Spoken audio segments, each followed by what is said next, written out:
Премьера «Поздней любви» стала важным событием для художественного руководителя драмтеатра Веры Ефремовой. Это ее 10-я постановка по пьесам Александра Островского. Автор XIX века поднимает те чувства и проблемы, которые характерны и для нашего времени, отмечает театральная труппа. Особенно ярко в этой постановке раскрываются человеческие качества одного из главных героев – молодого адвоката Николая. Островский ему и нам всем говорит, что если человек имеет определенную волю, если человек в первую очередь имеет честь, то он все равно победит. Бывший адвокат попадает в сложную жизненную ситуацию, которая чуть не доходит до суда. Но ради его спасения влюбленная в Николая Людмила Маргаритова готова пожертвовать всем. На протяжении всего спектакля зритель видит, по сути, эволюцию героя. Поэтому окончательно его роль была найдена актером Тарасом Кузьминым только на последних репетициях. Образ родился, по большому счету, мне кажется, буквально вчера. Мы с Верой Андреевной как раз шли к этому образу какими-то разными путями,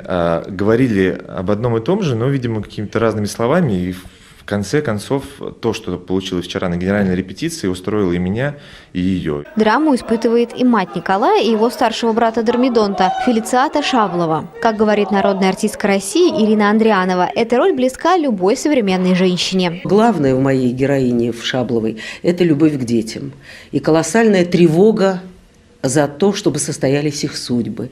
И колоссальная тревога за то, что у них не получается что-то, что они несчастливы или счастливы в конце спектакля, в конце концов, оказывается. В новой постановке многие роли исполняют выпускники Тверского курса Щепкинского училища. Сейчас руководство театра драмы и областной комитет по делам культуры планируют возрождать учебу, но уже в статусе Тверского филиала известной Щепки. Мы хотим открывать филиал, не целевой курс, а филиал Высшего театрального училища. А по всем нашим законам федеральным филиал требует определенного помещения, отдельного. Вот мы сейчас как раз занимаемся активно поисками этого помещения, для того, чтобы уже все у нас согласования есть.